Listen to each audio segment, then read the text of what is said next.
За дараагийн бичлэгээр уулзаж байгаадаа баяртай бай. Манай хуудсыг оруулж байгаа бүх бичлэг хиймэл оюун ухаанаар дуу оруулдаг болно. Багаар сайжраад дуу оруулалт дээрэж анхаарал явах тул дэмжиж лайк саба дараад үзээрэй. Кан гүвчилж Жукан шиний их зангаас залхаж түн сургамж өгөхөөр цахнаас нь бариад автал сандарсан туслах нь ирж саатуулв. Дараа нь нийтлэг хийх зөвшөөрлийг цуцалчлаа. Дид дарга утсаар ирж бай. Кан гүвчил утсыг шүүрэн авч шууд л загнуулж эхлэв. Тэрээр уурандаа утсаа таслах үед духан дээрх судас нь гүрийсэн байлаа. Жукан шин дахин нэг удаа өдөж ердөөл энэ үг гэж хэлхийг твцсэнгүй. Кан гүвчил уураа барьж чадалгүй ширээ өшүүлэн унгаж тасралтгүй хараал урсгав. Уураа гаргасныхаа дараа тэр Жукан шинд ойртон зүгээр л хүлээж бай хэмээн шивнэлээ. Би эрт орой хизээ нэгэн цаг чамтай өөрөө тооцоо бодно. Их цантай Кан гүвчил эцэст нь машиндаа буцаж суугаад уртаар санаа алдан тайвшрав. Саяны тэр бүх айлган сүрдүүлэг ердөөл жүжиг байсан юм. Тэрээр гигсаграм багийнхан охиныг гаргаж авах хугацаа хожихын тулд ингэж жүжиглсэн байв. Даалгавар амжилттай болсныг дуулаад Кан гүвчил ирчүүддээ алгуурхан ухрахыг даруй тушаалаа. Хин нэгэн Жукан шин рүү гүйж очихыг харах хүртлээр тэр хаазаа тултлан гიშгэж хурдлан одсонгүй. Тэр үед л Жукан шин өөрийгөө хурцсныг ухаарав. Яг тэр үед төлөвлөлтийн дарга бүх зүйлийн учрыг олж болов. Тэр гигсаграм баг яагаад тийм сул дорой ялаа шиг өгөж байсны учир олдов. Кан гүвчил жумалцсан одож өөрсдийнхөө домогт эрен сурвалжлах чадвараар дотроо сайрхаж байлаа. Гинэн минь тэднийг сайн хүмүүс гэж бодсон хിവэр байсан бөгөөд тэдэнд чин сэтгэлээсээ талархав. Гэвч түүнийг аврах ёстой байсан хүний царай хоромхон зурд хумирлаа. Тэр үлсэн чон шиг охины хүзүүнээс гараараа тас зуурч охин ухаан алдсны дараа л тавилаа. Кан гүвчил өөрийн хүнийхээ гүйцэтгэлийг магтаж түүнийг офицер хүн ямар байдгийг сурч байна гэлээ. Бусад нь түүнээс суралцах хэрэгтэй. Шудраг тулааныг март бохор арга хэрэгсэн ч хамаагүй ажлаа бүтээх нь л хамгийн чухал. Ким менежер аль хэдийн машинд шууган орж арын судалт байсан хоёр хүнийг чимээгүйхэн унасныг тэдний хинэн ч анзаарсангүй. Урд сууж байсан цагаан үстэй ир анзаарах үед Ким менежер араас нь өшөглөж улмаар суудлын бүсээр хоёуланг нь боож ухаан алдуулав. Одоо машин согтуу хүн шиг гуйж эхэллээ. Араас нь дагаж байсан машинууд нөхцөл байдлыг Кан гүвчил даруй мэдгдсэн ч тэр хитрхи хол байсан тул тод сонсож чадсангүй. Машиныг хяналтаа авсан Ким менежер рациор шууд ярангаа Кан гүвчилийн араас хурдалж байв. Кан гүвчил тэрхүү дуунаас цочин цогтслаа.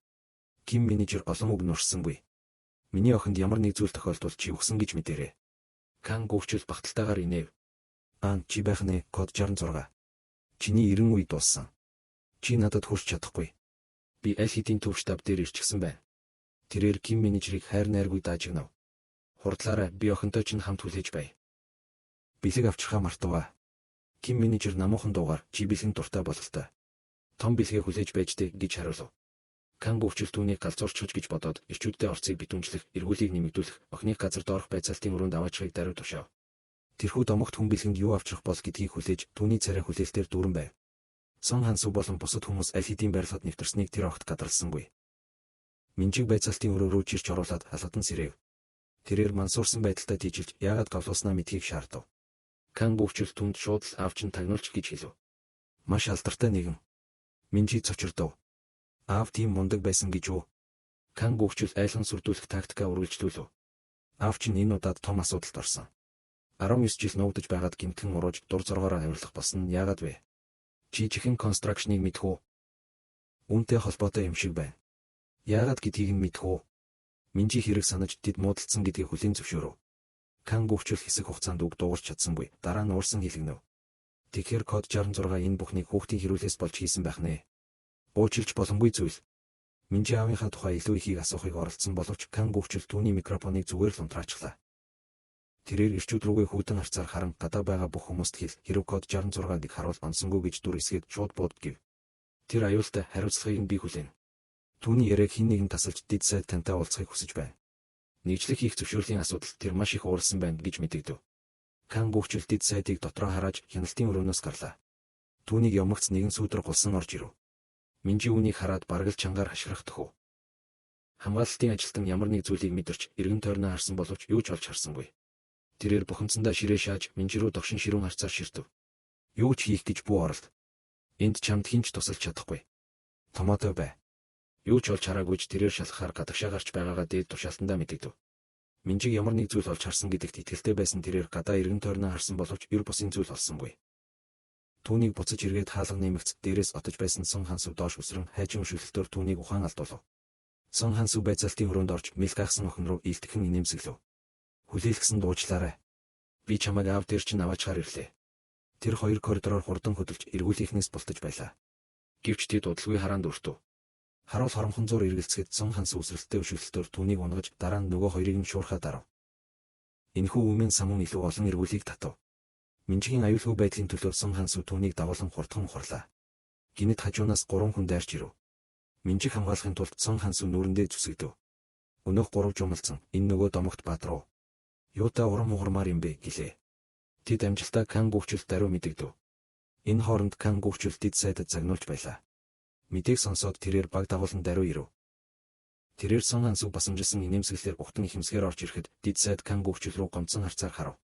Хөндлөнгийн хүн харуул намайг биш чамайг Дид сайд гэж бодохоор байна. Кан гүвчл дими яриа дэлхийг хүссэнгүй. Ирчүүддээ Сон Хансыг замаасаа зайлуулахыг тушааж охины зүгээр орохыг хэлв. Сон Хансыг бууж өгөхийг хүссэнгүй. Тэрээр Минжиг хамгаалахын зэрэгцээ дайралтуудыг ницааж байв. Хажууд зогсож байсан хүмүүсийн нэг нь түүнийг бууж өгүүлэхийн тулд охиныг гэмтээсэн дээр байх гэж санал болгов. Кан гүвчл жумалцаж дураараа л бол. Нэг хуруугүй байлаа гэд барьцааны хүн хിവэрэл байна гэв.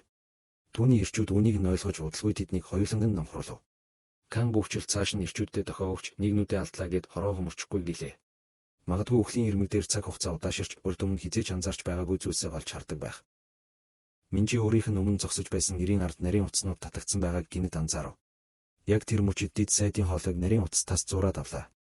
Тэрээр амьсгал нь боогдон ирчүүдийг зогсохыг шаардсан ашиграв. Хямрал нөхцөл байдалд хүмүүс зөнгөөрөө гэр бүлээ хайдаг. Ким менежерийн дуу хоолой намуухан бөгөөд хүйтэн байлаа. Хэрв Дид сайдын толгойг өнхрүүлэхийг хүсэхгүй байгаа бол хинч бүү хөдөл. Өөрөөс нь ч илүү хэрцгий хүнийг харсан Кан гүвчл сумаа цэнгэлж ирчүүддээ халтлага үйлдэгчийг буудах дохио өгөв. Ким менежер огт хятарсангүй утсыг улам чангалж Дид сайдаас бүх хүмүүс зэвсгээ хаяхыг тушаахыг шаардав. Богцоо чангарч байгааг мэдэрсэн Дид сайд даруй бууж өгөхийг тушаав. Кан гүвчл уурандаа чичирч байлаа. Бүгд эргэлзэж байснаа зэвсгээ шалан дээр тавив. Кан гүвчл эсэргүүцэх гэж оролцсон ч Дид сайд түүн рүү дахыг шаардсан хашигчив. Бухимдсан Кан гүвчл хийснээр нь хийсэн боловч гашуунаар нулимж код 66 чи үнэхээр ингэснээрээ тусгай ажиллагааны товчоноос зүгээр гараад явчихна гэж бодоо юу гэлээ. Ким менежер үүнд бэлдсэн байв. Тэрээр ирэхээсээ өмнө өөрний хуучин найзтайгаа аль хэдийн холбогдсон байжээ. Сөргөлдөөн дээд зэгтээ хүрэх үед барилгыг бүхэлдэн дөргиосон дэлбэрэлт болов. Дэлбэрэлтийн цохилтын долгион Кан гүвчлийг шидэж орхив. Утаан дундаас тусгаалan хийлгсэн цам цумссан, жумалцсан нэр гарч ирсэн Дайны Баатар Пак Чинжүүл байлаа. Сон Ханс энэхүү замбраагүй байдлыг ашиглан халдагчдыг өшөглөн унгаж дэлбэрч нээгдсэн гарц руу ухсхийв. Одоо ч Кан гүвчлийн амьд үлдэгцэн совин гайхалтай байсан бөгөөд тэр амьд байв. Тэрээр ирчүүддээ буугаа авч араас нь хөөхийг тушаав. Пак Чинжүүл олон түмэн рүү гранат шидэж хилтерхиинүүдийг нь тал тийш цацуулав. Кан гүвчл уурандаа чичирч байлаа. Явах цаг боллоо гэж Ким менежер хэлээд Дид сайдыг гарц руу чирлээ. Тэр Пак Чинжүүлөөс машин бэлэн эсгийг асуув. Би зүхтах замыг аль хэдийн баталгаажуулсан. Гэвч Пак Чинжүүл гинэн цайлган шулуун зангаар би машин авчраагүй шүү дээ гэж хариулв. Та хэд маань их яарсан харагдахаар нь би зүгээр л зэвсэг бариад гүгээд ирлээ. Бусад нь мэл гайхаж хоцров. Кан гүвчл тэдний зүхтахыг зүгээр хараад төвчиж чадсангүй. Тиймээс Дид сайдыг газар дээр нь буудаж хөнөв. Тэр Ким менежер рүү хорсолтой дуугаар ширтэж код 66 миний буунд ганцхан сум үлдсэн. Тэр нь чамд зориулагдсан гэлээ. Тэр ирчүүд рүүгээ эргэж та нар юугаа хүлээгээд байгаа юм бэ? Тэднийг бариг гэв. Гэвч тэдний Ким менежерийн багийнханд хүрэхээс өмнө тэднийг амархан гихчин замаас нь зайлуулв. Кан гүвчл мэл гайхан зогсож хоцров. Ким менежер дотроос сайн байна. Дараа нь бидний хөөх асуудал багасна. Одоо л дуусгасан дээр гэж бодов. Минжи өөрийг нь хамгаалж буй 3 сүрлэг дүрийг хараад урд өмнө хизээч мэдэрч байгаагүй зориг зүрх аюулгүй байдлыг мэдэрлээ. Кан гүвчлийн ирчүүд нэгэн цагт энэ газрыг захирч байсан ир рүү давлан тохурхсаар байв. Ким менежер хоромхон зурт түүний яг өмнө гараад ирлээ. Түүний гараас жид гүндо тулааны урлаг ус мэд урсаж, эргэн тойрны бүх хүмүүсийг алмааруулж орхив. Ким менежер өршөөл үзүүлсэнгүй, өрсөлдөгч бүрийг ганцхан цохилтоор унгаж байлаа. Хөдөлгөөн бүр нь шийдэмгий бөгөөд үр дүнтэй байв. Минжи аавыгаа ийм сүр хүчтэй байхыг анх удаа харж байсан тул гайхсандаа амаа ангажээ. Яг тэр мөчид Пак Чинжүүл Минжиг таньж түүн рүү инээмсэглэн мэдчлээ. Пак Чинжүүл яриагаа таслалгүйгээр охинтой сургуулийн талаар хуучлах зураа, өдөөс нь шидэгдэж буй хотгуудыг юм чинээ бодлого буудан унгаж байв. Түүн рүү дайрч байсан дайснууд түүний гарт арчаагүй дэгдэхийн мэд амархан унаж байлаа. Сон Хансгийн өшөглөлтүүд урдын адил тогшин ширүүн хിവэр байв. Туслахууд нар араасаа унахыг харсан Кан гүвчл эцэст нь өөрөө буруу хүмүүсээр оролцсноо ухаарлаа. Түүний бүх ирчүүд газарт унах үед тэрээр харамсах зүйл хитрхи оройтсныг ойлгов. Өмнөө зогсох нүдний шилтэй дунд иргэм насны 90 өмнө тэрээр эсэргүүцэх ямар ч хүсэл зориггүй болсон байлаа. Түүний хийж чадах ганц зүйл бол Ким менежер түүний халааснаас машины түлхүүр авч байхыг арчаагүйгээр ширтэх явдал байв. Энэхүү бут нэргсэн дарамттай ялагдал тэрхүү өдөр 90 их цанг ормөргөө устгажээ. Яг тэр мөчид Минжи Кан гүвчл рүү эргэж хараад өөрөө ч гайхмаар түүнийг өрөвдөх шиг болов. Ким менежер Минжиг гараас нь хөдөлж бүгдийг дагуулan хэргийн газраас холдов. Кан гүвчл тэндээ алмаар нь зогсож байтал түүний хөнөөсөн дид даргын утас гинт дуугарав. Гайхалтай нь энэ бол Жуган шиний дуудлага байв. Утсаа амгц Кан гүвчл өнөөх багийнхны мэдээллийг тэдэнд шуурхаа дамжууллаа. Тэр гурвыг ямар сүрлэг гэдгийг мэдэж байсан ч нам захирал огтхон сандарсангүй. Ким менежер болон түүний багийнхан Кан гүвчлийн машинаар тусгай ажиллагааны товчоноос хурдлан гарлаа. Мөрдөгчид тэднийг зогсоохын тулд үргэлжлүүлэн буудах үед тэр Пак Чинчулөөс зэвсэг нэхэв. Энэ удаад Ким менежер биеэ барьж амин чухал цэгүүд рүү чиглүүлсэнгүй.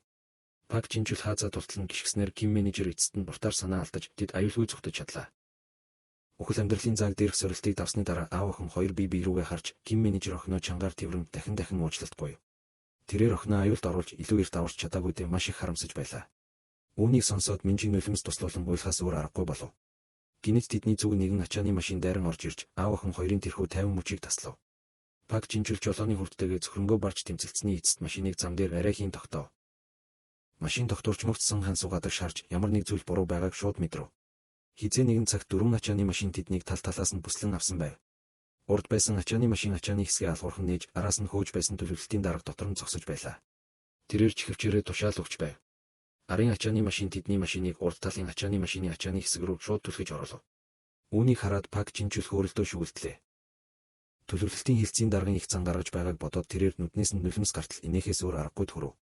Энэ залуус үнэхээр тоглож чадах юм аа. Ханцуун дотроо ямар зайл нууж байгааг нь харцгаая. Ким менежер болон бусад хүмүүсийн машин ачааны хэсэг рүү түлхэгдэн ормогц нам захирал болон түүний багийнхан аль хэдийн хин баг зүүсэн байлаа.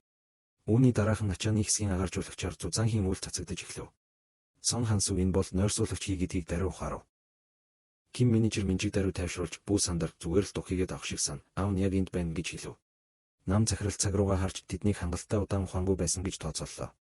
Тэрээр машин руу алхаж жолоочийн суудлаас гарах хурхрах чимээг сонсоод дотор байгаа бүх хүмүүсийг гүн нойрондоо авцсан гэж бодов. Минжигийн хэн болохыг баталгаажуулсныхаа дараа тэрээр хөдөлгөөр бэлтгэв. Тэдний төлөвлөгөө Ким менежер болон бусад хүмүүсийг цогтуугаар тээврийн хэрэгсэл жолоодсон хар тамхи хэрэгсэн хэрэгт гүтгэх явдал байжээ. Хар тамхиг тарьж дууссаны дараа цэвэрлэгээний баг ажлаа хүлээн авах ёстой байв. Гэвч гинтийн зүйл болж тарианы баг машин руу орсноос хойш гарч ирсэнгүй. Хин нэгэн шалхахаар очиход дотор байсан бүх хүмүүсийг ухаан алдуулсан байхыг олж мэдэв. Өнөөх ир хариу үйлдэл үзүүлж амжихаас өмнө өшөглөлтөд өртөн шидэгдэв. Яг тэр мөчид машин асан урагш ухсгийлээ. Дараа нь гинэт өндөр хурдтайгаар ухарч ачааны хэсгээс гарч ирэн тогтвортой газардав. Үүнийг хараад нам захирал арын машинуудад тэднийг бүслэн авахыг яран тушаав. Ким менежер арын суудалд унтаж байгаа охин руугаа харж түүнийг дахин хизээч аюулд өртүүлэхгүй гэж тангараглав. Тэрээр хажууд байсан ачааны машиныг мөргөн олдуулж нам захирал руу шууд дайран гараа өргөж нам захиралд ардаа харахыг тохив. Нам захирал ямар нэг зүйл буруу байгааг мэдэрч мэл гайхав. Тэрээр эргэж хартал Пак Чинчул Сон Хансунаар яаж юм бэ түүний яг ард гараад ирсэн байхыг олж мэдэв. Пак Чинчул түүнийг байрандаа зогсохыг шаардан ашигласан боловч яриагаа дуусгахаас өмнө нам захирал түүнийг ганц цохилтоор шидэж орхив. Сон Хансу хоромхон зур гацаж өдөөс нь ирж буй нудрагыг эцсийн мөчөд бултаж амжив. Нам захирлын дайралт ширүүн байсан ч тэр нэг ч онож чадсангүй. Үүний оронд Сон Хансу боломжийг ашиглан түүний толгойроо өшөлсөн боловч нам захирал хөлийг нь амархан барьж аваад Сон Хансугийн нөгөө хөлийг нь дэгээдэн унгав. Нам захирал тэрхүү мөчийг ашиглан түүнийг өргөж газарт хүчтэй шидлээ. Боломжийг ашиглан нам захирал хуран хутгаа нууцаар гаргаж ирээд Пак Чинчул рүү дайрав. Пак Чинчул цөхрөнгөө баран болцсон ч зүсэгдэхээс сэргийлж чадсангүй. Эцэст нь тэр нам захирлын гараас хотгийг нь унах боломжийг оллоо. Гэвч яг тэр мөчид нөгөө эр түн рүү хүчтэй өшөглөв. Энэ үед Сон Хансугийн бүх бие мэдээгүй болсон байлаа. Тэрээр нам захирлыг хуран хутгийг агаарт барьж авахыг хараад нөхцөл байдал муудсныг хитрхи их цус алдснаа ухаарав. Хүлээж байсанчлан нам захирлын ширүүн дайралтын өмнө Сон Хансу аль хэдийн туйлдаж хаасайгүй цус үсчиж байлаа. Нам захирал ганцхан цохилтоор бүхнийг дуусгахаар бэлтгэж Сон Хансу цөхрөнгөө баран хаахаар гараа өргөхөд тэр хоёр ачааны хэсгийн ирмэг дээр мухардалд оров. Сон Хансу газарт хөдөлгөөнгүй хэвтэх Пак Чинчул руу харж энэ залуу хизээнээс ийм амархан ундаг болчихсон юм бэ гэж дотроо бодов. Гэвч түүнийг анхаарлаа сулруулах мөчид нам захирал боломжийг ашиглан түүнийг ачааны хэсгээс бараг л унахчих төхөв. Нам захирал түүний гарыг хөлөөрөө гიშгэж жуумалсан сая анхааралч нь сарничглаа. Найз руугаа харж байв уу? Харамсалтай нь би түүнийг яг хүнхэр рүү цогчихсон. Тэр хിവэрээ ухсан. Чамайг бол зүгээр л золгоо осол гэж нэрлэе. Ингэж хэлээд тэр Сон Хансугийн гар дээр хэрцгийгээр дэвсв. Анд нөхрөө аюулд орсныг харсан Ким менежер туслахаар тийшээ яаран очих гэж байлаа. Гэвч Сон Хансу түүний санааг гадарлаж ирэх хэрэггүй. Минжиг аваад зогт гэж хашгирав. Эко бол олон улсын хөлсний цэргийн компани юм. Энэ компаниас тэтгэврт гарахыг хүссэн ямар ч хөлсний цэрэг зүгээр холдож одохын тулд өөрийн багийн бүх гишүүдийг өөрийн гараар хөнөөх ёстой байдаг. Нам захиралч мөн энэ компанийн гишүүн байсан юм. Гэвч тэрээр Солонгост байгаа гэр рүүгээ түр хугацаагаар зочлохдоо олон жилийн турш хамт амьдарч хамт тулалдаж байсан зэвсэг нэгт нөхдөө бүгдийг нь устгасан байв. Энэ нь л нам захирлыг ямар сүр хүчтэй хүн бэ гэдгийг харуулж байлаа. Нам захирлсан хансуу ирмгээс дээрэн унах гэж байтал Пак Чинчүл гинэд түүний ард гарч ирэв. Нам захирал аюулыг мэдэрч хойшоо шууд цохилт хийсэн боловч Пак Чинчүл үнийг ядах юмгүй барьж авлаа. Тэрээр Пак Чинчүлийн нүрийг тод хараад мэл гайхав. Пак Чинчүл унтсан хിവэр байлаа. Тэрээр хурхраа зогсохгүй, яг л нойрмог хүн шиг зүүдэндээ ярьж байв. Тийм ээ, тэд нойрсуулагч хийх гаргах үед Пак Чинчүл амьсгалаа дарах гэж оролдооч үгүй. Үнэн дээр тэр зориудаар гүнзгий амьсгаа авсан байв. Тэрээр цэвэр хүсэл зоригоор эсэргүүцхээр төлөвлөж байсан ч зүрмэлсэн хിവэр байв. Гисэн хэдий ч түүний унтах зүүн совин болон сэрүүн байх тэмцэл нь түүний ухамсарыг тэр хоёрын дундах нэгэн далцуурал руу хөтлөжээ. Ингээд одоо Пак Чинчүл нэг төрлийн грим нойронд гацчихсан байв. Пак Чинчүлийг ийм байдалтай байхыг харсан нам захирал уурсан хэлгэнэж хоромхон зурц цуврал цохилтуудыг хийлээ. Гэвч Пак Чинчүл цохилт бүрийг хаав. Пак Чинчүл зөвхөн хамгаалж хизээч хариу цохилт хийхгүй байгааг тэр анзаараад даруй хутгаа гаргаж Пак Чинчүлийн цээж рүү дүрлээ. Гэтэл түүнийг гайхшруулж Пак Чинчүл түүний нүүр рүү яг таг цохиж хамарнаас нь цус савируулан хэдэн метрийн цаан шидэж орхив. Унтаж байсан нараатан эцэст нь сэрлээ. Нам захирал Пак Чинчүлийн хүч чадалт бүрэн цочирдож цусаар ханиалгасаар байв. Пак Чинчүлийг аян мэд баргар царайлан ойртож байхыг хараад тэрээр энэ бол ердөө л хурмаг зүйл гэж өөртөө хэлсээр арай хийн хөл дээрээ босож тулааны байрлал авлаа. Пак Чинчүл түүн рүү дохиж аливаа хүү минь жинхэнэ тулаан хийцгээе гэлээ. Нам захирал уурандаа урагш дайрч ширүүн цохилтууд хийсэн боловч Пак Чинчүл тэднийг төвөггүй хаав. Боломжийг ашиглан Пак Чинчүл нам захирлын цээжинд хүчтэй цохилт өгөв. Нам захирлын нүд нь эргэлдэж тэрээр шидэгдэв. Пак Чинчүл түүнд амьсгаа авах хоромч өгсөнгүй. Тэрээр агаарт өндөр өсөрч өвдгөөрөө бут нэргсэн цохилт өгөв. Нам захирал арай хийн болтож Пак Чинчүлөөс зай барихын тулд хойшоо ухарлаа. 10 метрийн доторх ойрын зайн тулааны ямар ч техник нь Пак Чинчүлд огтхонч нөлөөлөхгүй байгааг тэр үед л тэр ухаарав. Тэр хоромхон зур гацхад яг тэр мөчөдсөн хансуу гинэд түүний ард гарч ирэн түүнийг яг таг цохиод авлаа. Үүний дараахан Пак Чинчүл дахин нэг цохилтоор түүнийг шидэж орхив. Тэгээд тэрээр хүүтнэр яаж өгөхөө шийдсэн үү гэж асуун тийшээ алхлаа. Учир нь би миний ах дүүс гэр бүлийг дээрлэдэг хүмүүсийг төвчиж чаддаггүй юм. Энэхүү хүн тангтай нүүр тусан нам захирлын толгойд зүхтах тоолж бошгүй олон арга эргэлдэж байлаа. Тэрээр хөл дээрээ өсрөн босож машины хаалга руу ухсхийв. Хэрв тэр амьд үлдэж дараа тулалдаж чадвал найдвар байсаар байна гэж боджээ.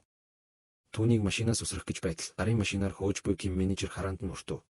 Түүний харц үсрээд үзээрэй машины дугуйн доор өгөх болно шүү гэж тодорхой анхааруулж байлаа. Газар Пак Чинчүл түүнийг цагт нь барьж авсан бөгөөд түүнийг зөвхөн эцэс төгсгөлгүй тарчлаан хүлээж байв. Пак Чинчүл түүнийг машин руу хүчтэй савж дараа нь дахин өргөж машин дээр мөр үлдэх хүртэл түүнийг машины хажуу тал руу дахин сав. Гинэт машин очих газраа хүрсэн мэт зогсов. Пак Чинчүл юу болж байгааг харахаар толгоогоо цохиулахад хар хувцастай хэсэг ирчүүд 50 гэгчин загсчилж байхыг олж харав.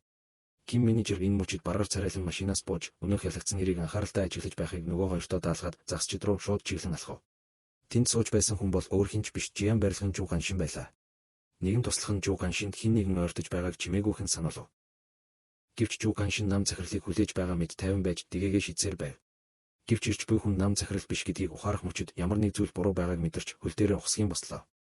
Үүнийг хараад түүний ирчүүд Ким менежерийг саатуулахаар сайн дураараа урагш гарч хідэн хатуу үгээр сүрдүүлэхийг хүссэн боловч Ким менежер тэдэнд боломж олгосонгүй. Тэрээр өнөөх хэрийг ганцхан шөлтөөр шидэж орхив. Үлдсэн гар хөл болгосод нь туслахаар яран орж ирсэн ч Ким менежер тэднийг нэг цохилтоор бүгдийг нь ухаан алдуулав. Бүх ирчүүд нь унахыг хараад Жу Ганшин мэл гайхав. Ким менежер баргаар царайлан түүн рүү алхаж очив. Жу Ганшин ярилцъя. Чамд надад хэлэх зүйл их байгаа байх. Бид хоёулаа аав хүмүүс чамд тийм ичих булчирхай алгав. Гэвч Жу Ганшин Ким менежер рүү нүдээ гялалзуулан ширтэж зүгээр л тэнийг дүр эсгэв. Эхэндээ нам захирал надтай холбоо тасрахад би зүгээр л сүлжээ муу байна гэж бодсон. Гэвч одоо харахад чи түүнийг зохицуулчихсан бололтой, тийм үү? Би үнэхээр ингэн гэж бодсонгүй. Чамайг урд нь тусгай хүчинд байсан гэж дуулсан. Гэх үү эсвэл 992 уу? Түүний энэ ницаалтад Ким менежер хэлэх үггүй болов. Чи өөрийнхөө ямар нөхцөл байдалд байгааг одоо хүртэл ойлгохгүй байна уу? Гэвч Жу Ганшин хариуд нь ойлгохгүй байгаа хүн чи өөрөө байна гэв. Түгээрч зогсохгүй тулалдаж чаддаг гэд ингэж их зан гаргаад байх хэрэггүй. Чи надад гар хурц зүрхлэх үү? Аль өв намайг цохиод үз. Ким менежер тулалдахыг хүссэнгүй. Тэр зүгээр л үнийг дуусгаад амар амгалан амьдрахыг хүсэж байв. Жу Ганшин түүний эргэлзээг олж хараад их зантай аратан мэд инээмсэглэлээр ширтэж өөрийнх нь талд оруулах саяны цалин санал болгоод Солонгост ирэх мэдлгүй эцэг эхчүүд зөвхөн бусдын гарын аясаар байдаг гэж хэлв. Жу Ганшины сунгасан гар руу ширтэж Ким менежер эргэлзэв. Тэрээр эхнэрийнхээ гэрээслэл минжиг сайн асарч хамгаална гэж амсан амлалтаа санав. Гэвч одоо охиныг нь гомдоосон нэрийн өмнө зогсож байхдаа тэрээр ганхаж байгаагаа мэдрв. Яг тэр мөчид Ким менежер эцэст нь шийдвэрээ гаргасан мэт байв. Тэр Жу Ганшин руу дөхөж очлоо. Жинхэнэ ирчүүдийн тулаан ямар вэ? Дөрмийг чи тогтоо, би чамайг бүр ихэлж зохихыг зөвшөөрье. Жу Ганшин дээр уурсан хэлгэнэв. Чи миний өгч буй боломжийг үнэлэхгүй байна.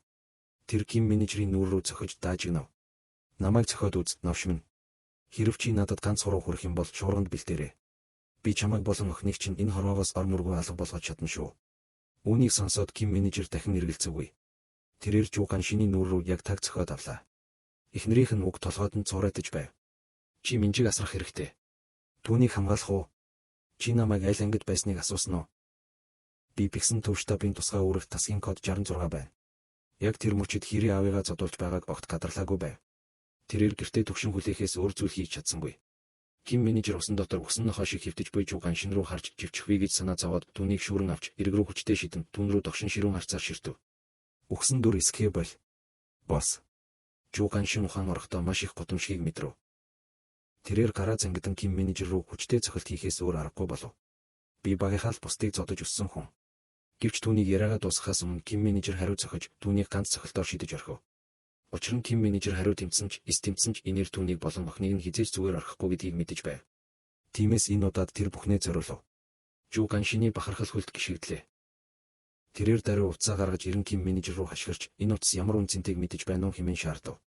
Солонгост нудраг биш, холбоос үлбэй чухал байдаг юм. Энэ харилцах хаягуудыг харж байна уу?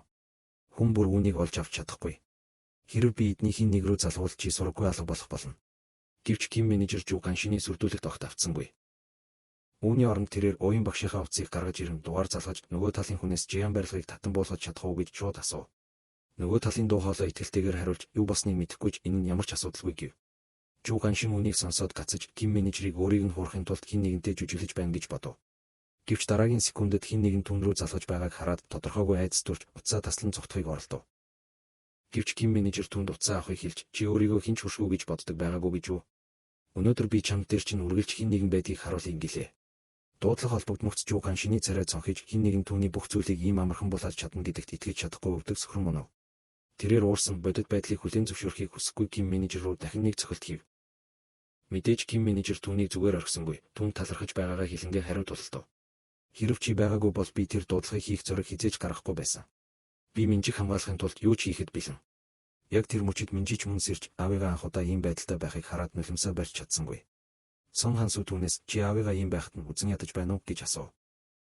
Минжи баг байхдаа ааваасаа өнгөрсөн үеийнхэн талаар асуухад аав нь мөргөж хариулахгүй өнгөрдөг байсныг санав. Тэрээр урд нь аавыгаа өөрт нь хайргүй гэж боддог байжээ. Одоо л тэр бүх зүйл тийм биш байсныг ухаарав. Пак Жинчүүл Минжиг цаашлуулахаар хурж ирэв. Энд чинь аавдаа хийх уучлал талархлын нулимс уу? Бүү би чамд аавын чинь тухай нэг нууц хэлье. Минжи сонирхсон боловч Сон Хансу Пак Жинчүүлийг зогсов. Чи үнэхээр түнд бүх зүйлийг хэлэх гэж байгаа юм биш биз дээ? Тэр хүүхэд хിവэрэ байна. Гэвч Пак Жинчүүл тоосонгүй. Тэр одоо насанд хүрсэн. Мэдсэн ч зүгээр. Минжи бүрмөсөн төрөлдөж орхив. Бид бүгд аавтай чинь яаж найзууд болсныг чи гайхаж байгаа биз дээ? Түүхийг сонсвол чи гайхах болно. Бид урд нь домог байлаа. Ингээд тэдний залуу насны түүх эхлэв. Үнэн дээр Ким менежер өмнөд Солонгосынх биш харин хойд Солонгосынх байжээ. Гангацсан тагнуулын алдаанаас болж түүний баг бүхэлдээ устгагдаж зөвхөн тэр л амьд үлдэж олцлогдсон өмнөд Солонгост хүрэгдсэн байв. Тэр өдөр Ким менежерийг дунд сургуульд байхад нэгэн офицер гинэд тэдний ангид орж иржээ. Өөрөөгөө нийгмийн спортын клубт элсүүлж байна гэж мэдгдсэн офицер спортлог хүүхдүүдийг гараа өргөхийг хүсв. Тэр үед мэдээж бүгд л энэ боломжийг шүүрэн авцгаав. Гэвч офицер дараа нь ердөө ганцхан байр байгаа бөгөөд зөвхөн нэг нь л үлдэх хүртэл бие биетэйгээ өрсөлдөх ёстой гэж хэлв. Тэр хүн Пак Ёнгун байлаа. Бүгд явах гэж байтал офицер нэгэн ангийн хүүхэд Пак Ёнгуны өмдний шунгаас тас зуурчсан байгааг анзаарав. Тэр хүн бол залуу цагийн Ким менежер байлаа. Офицер түүнийг хараад цэргийн хүн болох авьяастай гэж үзээд түүнийг ч бас элсүүлв. Нэрийг нь асуухад Ким менежер офицер руу зөвхөн цоо ширтсэн тул офицер уурсан очиж нүүрэн дээр нь дэвсв. Энэ бүхэн зохион байгуулалттай өрх байсан бөгөөд тэр үед харамсахад аль хэдийн оройтсон байв. Тэднийг эзгүй арал руу аваачиж там шиг хүнд сургуулалт хийлгэжээ. Анхны хичээл нь өөрсдийн нэрийг мартах явдал байсан бөгөөд тэд зөвхөн өөрсдөд нь оноосон дугаарыг санах ёстой байв. Ким менежерийн дугаар 73, Пак Ёнгуных 66 байлаа. Өдөр бүрийн хичээл нь нэрээ бүрмсэн мартах хүртлээр зодуулах явдал байв. Бараг нэг сарын дараа тэд үнэхээр нэрээ мартжээ. Үүний дараа илүү хэрцгий сургуулалт ирж гарыг нь хүлж усанд хаяж амсгалаа дарах дадлага хийлгэж хүйтэн зэвсгээр гардан тулаан хийлгэв. Ялагдсан хүмүүс зөвхөн өрсөө зогсохгүй сурвалж багш нарт хэрцгийгээр зодуулдаг байв. Ийм өдрүүд Ким менежерт итгэл найдвараа алдахад хүргэж байлаа. Нэг өдөр Пак Ёнгун өсөж байсан Ким менежерт цагаан будааны бөөрөнцөг өгсөн боловч Ким менежер өөрийг нь өрөвдөж байна гэж бодоод зайлаа гэж хэлв. Пак Ёнгун тийм биш ээ. Би дангийнхан шүү дээ гэлээ. Яг энэ ганц өгүүлбэр Ким менежерийн ертөнцид гэрлийн оч авчирсан юм. 3 жилийн тарчлаантай сургуулилтын дараа тэднийг эцэст нь жинхэнэ даалгаварт буюу байлдааны талбарт 3 өдрийн ажиллагаанд илгээв. Ким менежерийн мэдрэл туйлдан сандарч байсан бол Пак Ёнгун амьд үлдэж чадвал чөлөөтэй болж гэртээ харж гэр бүл зохиож чадна гэж бодон тайван байв. Ким менежер гонигтайгаар гэр бүл зохиох гинэ. Би өөрийн нэрийг санаж чадахгүй байна. Үүнийг мөрөөдөх хэрэггүй, маргааш бид тулалдах ёстой гэв. Яг тэр мөчид Пак Ёнгун гинэд чиний овгийг Ким гэдэг гэж хэлв. Тэрхүү танил мөртлөө хол хөндий овгийг сонсоод Ким менежер хүшиж орхив. Пак Ёнгун үүнийг санаж байсан тэр цочирдсан юм. Пак Ёнгун бид анхны өдөр зодуулж байхад би өөрийн нэрийг мартчихсан. Гэвч яагаад Жим чиний овгийг санаад үлдчихсэн байсан. Хачирхалтай байгаа биз гэлээ. Тэр шин Ким менежер унтаж чадсангүй. Түүний овг толгойд нь цууратаж амьд явах шалтгаанаа олсон мэт санагдаж байлаа. Дараагийн шөнө тэд бэхлэлт рүү довтлохоор бэлтгэсэн боловч холбоо барих хүнтэйгээ холбогдож чадаагүй тул хүчээр нэвтрэхээс өөр аргагүй төрөв. Дотор нь тэдний олсон зүйл өрдөөл дохио саатуулагч байв. Энэ бол урих гэдгийг ухаарах үед аль хэдийн оройтсон байлаа. Цагаан гэрэл гясгийж чанга чимээ гарч багийнхан бүгд унаж зөвхөн хоцорч орж ирсэн Ким менежер ад сорж амьд үлдэв. Үхэж буй Пак Ёнгун Ким менежерээс хөлн хайцныг асуув. Түүний тасарсан мөчийг хараад Ким менежер нулимсаа барьж чадсангүй. Яг тэр мөчид рациогоор даалгаврыг цуцал. Хэрв хэн нэгэн амьд үлдсэн бол амиа хорлоо. Мэдээлэл хизээж задарч болохгүй гэсэн тушаал ирэв. Пак Ёнгун эцсийн хүчээр шанхан Ким менежерийг өөртөө ойртолов. Бүхээрээ. Энэ бол миний чамаас гуйж буй анхны бөгөөд эцсийн буйлт. Юу ч тохиолдсон тэр хүнд бүү идэг. Чи заавал амьд үлдэх ёстой. Ингэж хэлээд Пак Ёнгун нүдэ анив. Эцэст нь Ким менежер амьд үлдсэн ч олцлогдов. Ким менежерийг байцаалтаар нууц бааз руу аваачжээ. Барьцаалагчид түүнийг гэр бүлгүй, тэр байтугай санаж чадах нэрч байхгүй. Гэхдээ хойд Солонгосын 3 жил гаруй нэлээд сургуулилт хийснийг олж мэдэв. Командлагч гинэд сонирхож Ким менежер юу чаддгийг харахыг хүсэн. Өмнөд Солонгосын шилдэгүүдийн нэгтээ тулалдаж үзхийг хүсэж байгаа эсхийг асуув. Ким менежер эргэж харахтаа хаалганаалан зогсож басамжилсан өнгөөр ярьж буй урт үстэй эрийг олж харав. Рок хөгжимчид амархан тулалддаггүй юм. Пак Жинчул чи цэрэг хүн. Цэрэг шиг харагдахыг хичээ. Түүнийг амьд үлдээ. Гэвч Пак Жинчул хүүднээр боломжгүй гэж хариулав. Тулалдаанд бол чи ялна, эсвэл үхэн. Хэрв амьд үлдэхийг хүсэж байвал бүх хүчээр ажиллах хэрэгтэй болно. Тэдний яриаг сонсон Ким менежер дуугүй зогсож байхад Пак Ёнгуны үхийн өмнөх үгс толгойд нь цууратаж байлаа. Юу ч тохиолдсон чи амьд үлдэх ёстой. Даалгавар эхлэхийн өмнөх тэр өгүүлбэрт чи намайг мартахгүй гэж найдаж байна. Хэрв чи хүртэл мартчихвал намайг дурсах хинч үлдэхгүй. Ким менежер түүнд хизээж мартахгүй гэж амласан байв. Эдгээр 3 жилийн турш бид өдөр бүр хамт байсан. Чи бол код 66, би бол код 73. Ким менежерт найзынхаа дурсамжийг амьд үлдээх арга аль хэдийн байсан юм. Тэрээр Пак Жинчул түүний амийг авах хэрэггүй гэдгийг газар дээр нь мэдэгдэв. Учир нь түүний цорын ганц найз түүнд амьдр гэж хэлсэн юм. Пак Жинчул маргасангүй. Нэрээ хэл. Би нэргүй хий үзэгдлүүдийг алдаггүй. Ким менежер бэлтгэлээ. Код 66. Тэр хоёр ширүүн тулалдаж командлагчийн өрөөг балгас болгон хувиргасан боловч хэн ч нөгөөгөө ялж чадсангүй.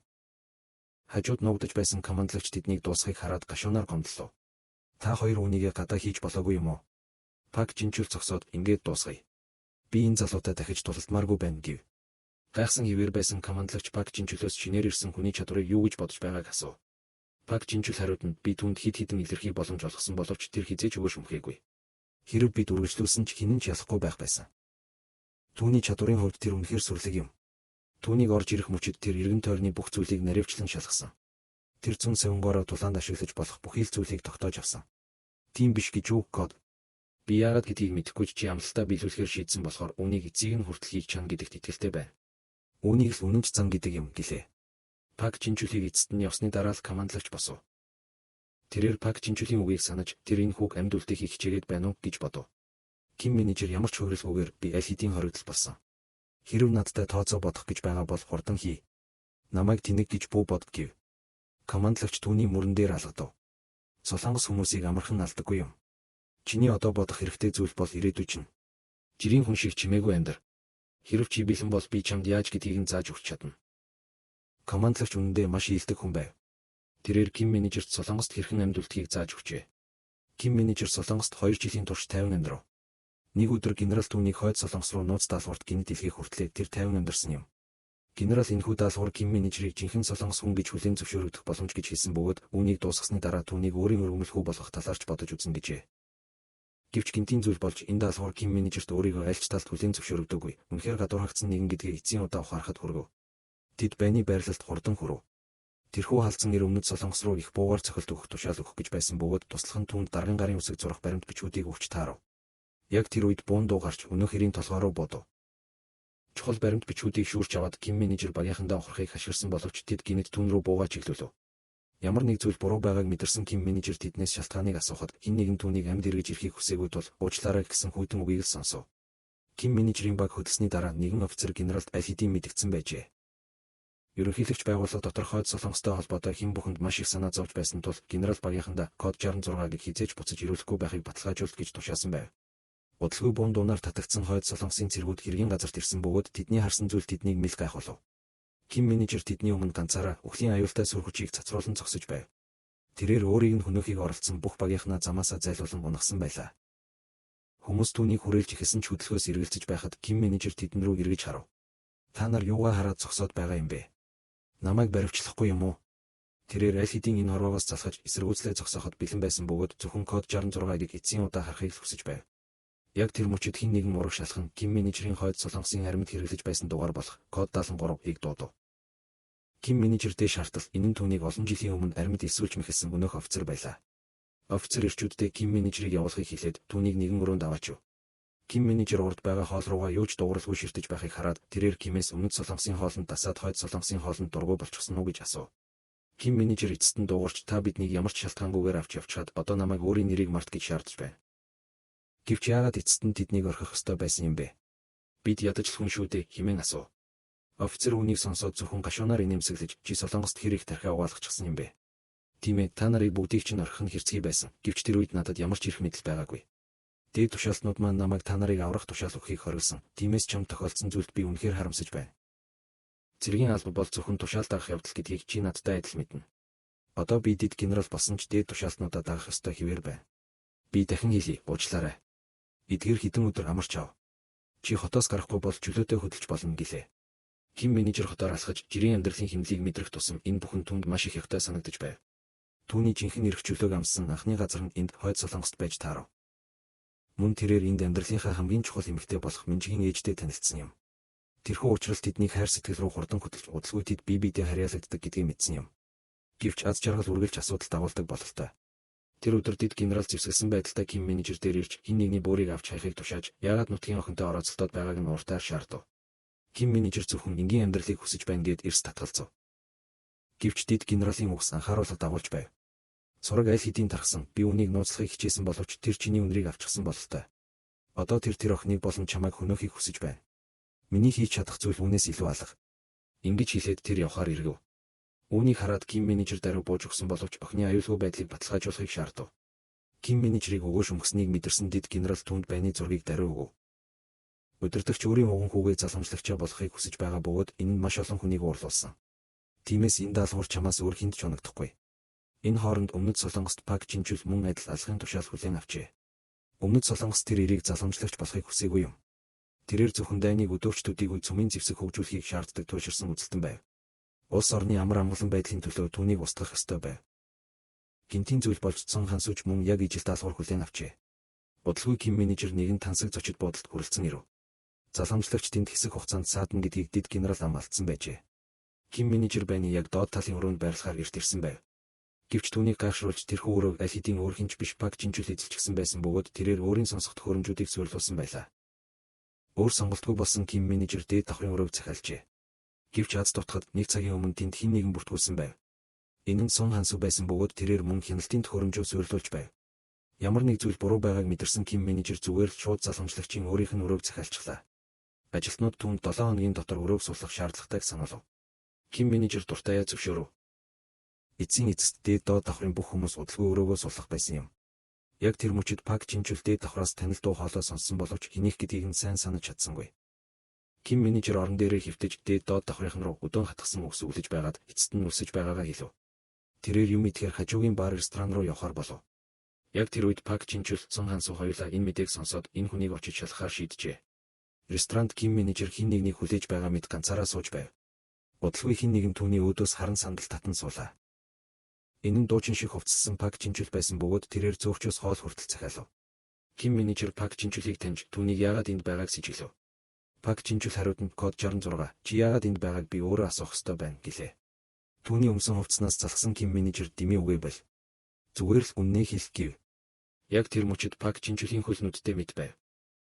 Тэрээр инээмсэглэж ийм их хугацааны дараа намайг буугаар угтахын бүдүүлэх хэрэг гэж бодохгүй байна уу гэлээ. Үнээр ч Ким менежер түүнд буугаа аль хэдийн чиглүүлчихсэн байлаа. Пак Жинчул чи энд даалгавраар ирээ биз дээ гэж таамаглав. Тэрээр мөн Ким менежерт дээгүүрээ зүүсэн тэр бүх зүйлсээ далд хийсэн дээр байх шүү гэж анхааруулв. Ингэж хэлэхдээ Пак Жинчул биерээ дүүрэн зүүсэн грантуудаа ил гаргав. Эцэст нь тэр хоёр зэвсгээ далд хийхээс өөр сонголт үлдсэнгүй. Тэд бие биенээ тандаж үг шийдэлцэв. Гинэт нэгэн өмнө самуун тэдний анхаарлыг татлаа. Тулааны урлагийн хувцс өмсөн Сон Хансу лоббины голд зогсож байв. Иргэн тойрны хүмүүс түүнийг хачин харагдаж байна хэмээн шивнэлдэж цуурхаж байлаа. Сон Хансуч мөн тэр хоёр тохиромжгүй дүрийг анзаарав. Тэд зочид буудлын доод давхрын залуус байж таархан. Ингээд тэр гурав анх удаага уулзлаа. Ким менежер хамгийн түрүүнд дуугарч энд хятадд хоёр солонгос нутаг нэгтэнтэйгээ таарах нь үнэхээр гайхалтай хэрэг шүү гэв. Сон Хансу бусдыг үл тоон өөртөө ундаа аягалж зочид буудлын доод давхарт хийсэн өдөн хатгалагч нь дэндүү илэрхий байсан шүү гэлээ. Пак Жинчул яриаг нь тасалж өнөөдөр хамгийн чухал зүйл бол бид өөрсдөө анхаарал татахгүй байх явдал гэв. Түүнийг яриагаа дуусгамагц Ким менежер Сон Хансу хоёулаа нэгэн зэрэг түүн рүү эргэж харав. Чиний энэ хувцлалтыг харахад анхаарал татахгүй байх нь бараг боломжгүй зүйл. Пак Жинчул маш их гомдсон тул нүд нь улайв. Тэгээд цагаан тулааны урлагийн хувцс өмсөх нь хачин биш гэж үү? Сон Хансу шууд гол асуудалтай орж би тарганы хөнөөхөөр энд ирсэн. Энэ бол миний биелүүлэх ёстой даалгавар. Та нар миний замаар хөндөсөхгүй гэж найдаж байна гэлээ. Үүнийг сонсоод Пак Жинчул мөн өөрийн байр сууриа тодорхой болгов. Тарган бол миний ч бас бай. Та нар хинээс тушаал авсан нь хамаагүй. Би төрийн шууд удирдлага дор даалгавар гүйцэтгэж байна. Та нар намайг зогсоохыг оролдох хэсэг нь хамаагүй. Ямар ч байсан та нар надад өрсөлдөгч болж чадахгүй. Тэгээд тэр өөрийн чадвараараа сайрхаж эхэлсэн бөгөөд Ким менежер Сон Хансу нарыг хэлэх үггүй болгов. Сон Хансунуудаа эргэлдүүлэн солиотой мэд чангаар инээж байснаа гинэт ширээг ганцхан гараараа цохон хугалж хүн бүрийн анхаарлыг татлаа. Тэр Пак Жинчул руу догшин ширүүн харцаар ширтв. Чи тэр урт устэй зэрэг чи үнэхээр хачин зантай хүн юм аа. Пак Жинчул уурсан хилэгнэж хариу өгөв. Би чамд аль хэдийн анхааруулаагүй гэж үү? Анхаарал татах зүйл хийхээ бол жаал минь. Хитгэн үг солилцоод тэр хоёр дахин бие биенийхээ хоолойг барихад бэлэн болов. Ким менежерийн толгойд дид генералын анхааруулга цууратаж байлаа. Хэрв хэн нэгэн алдаа гаргаж даалгавар бүтлгүүтвэл бид бүгд дуусна. Чи би мөн тэр эмэгтэй. Үүнийг бодоод тэрээр тэднийг яран салахыг оролдов. Бүх солонгосчууд ийм түргэн зантай байдаг юм уу? Та нар алгыг ямар нэгэн тоглоом гэж бодоо юу? Бидний бай бол удалгүй төрийн тэргүүн болох гэж байгаа хүн гэдгийг та нар ухаарахгүй байна уу? Та нарын энэ болгоомжгүй байдал амьдралынхаа төлөө тэмцэж буй хэн нэгний бүх зүйлийг сүйтгэж болцсохгүй гэдгийг бодож үзсэн үү? Хинэн төрүүлж буудахаа үзхийг маш их хүсэж байгаа бол надтай хамт яв. Энэ гурван эрийн бодол санаа үргэлж хачирхалтайгаар давхцдаг байв. Тэд жинхэнэ тулаан хийхээр гадагшаа гарах гэж байтал төмөр саваа барьсан хөдөр ирчүүдээр хүрээлэгдсэн гэдгийг ухаарав. Тэдгээр ирчүүд тэд рүү занал хийсэн харцаар ширтв. Манай газар нутаг дээр үмэн самуун тарьдаг та нар хэн бэ? Тэр гурав хоромхон зуур цочирдсан боловч даруй хөдөлж богино хугацаанд бүх бүлгийг газарт тэгшлэв. Тэд өөрсдийн тооцоогоо бодох гэж байтал цагдаагийн когны дуу гинт хадав. Хин нэгэн цагдаа дуудсан байв. Цагдаа нар лобби руу дайран орж нүднийх нь өмнө өрнөсөн дүр зурагт мэл гайхав. Ким менежер зочид буудалд 3 өдөр нуугдсны эцэст нь лоббид гарч ирэв. Учир нь өнөөдөр таран буудалд бүртгүүлэх ёстой өдөр байлаа. Сон Хансуч мөн ирэв. Ким менежерийг олж хараад тэрээр шууд хажууд нь очиж суув. Тэгэхээр чийч бас 3 өдөр нуугдаж байгаад одоо л нүрээ харуулж зүрхэлж байна уу? Азгүй хэрэгч гэлээ бид үргэлж ижилцүүл бодож байдаг бололтой. Гэвч Ким менежер маш их бухимдсан хിവэр харагдав. Ийм хачин хувцас битгий өмс. Надаас хол бай, чи дэндүү анхаарал татаж бай. Сон Хансу хариуд нь энд ганцаараа сонин уншаад суух нь хамаагүй илүү сэжигтэй. Надтай хуучлах нь жирийн харагдаж зижиглэгдэх магадлалыг багасгана гэлээ. Ингэж ярих зуур илүү их анхаарал татсан хэн нэгэн гарч ирэв. Энэ бол эргэлзээгүй Пак Жинчул байлаа. Тэрээр лоббиг ажиглах зураа хүмүүсийн харцыг татаж байв. Ингээд лоббины будингийн хэсэгт энэхүү хачирхалтай дүр зураг өрнөлөө. Тэдний дунд хавчуулагдсан Ким менежер зөвхөн цөхрөнгөө баран харж байв. Та хоёр даалгавраа хизээ хийх юм бэ? Үүний хариуд Сон Хансу нухацтайгаар хэлв. Үнэн дээр намайг л түүнийг хөнөөхийг зөвшөөрчих. Надад шалтгаан би энэ ажлыг биелүүлэх ёстой. Хин хийх нь та нарт үнэн дээр хамаагүй биз дээ. Ажил бүтэмжтэй болж байвал тэр л хамгийн чухал. Үүнийг сонсоод Ким менежер дид генералын анхааруулгыг санав. Чи түүнийг өөрийн гараар зохицуулах ёстой. Үгүй бол надад тэр эмэгтэйг хамгаалах ямар ч шалтгаан байхгүй. Үүнийг бодоод Ким менежер босч Сон Хансугээс татгалзав. Уучлаарай, би өөрөө хийх ёстой. Надад шалтгаан бий.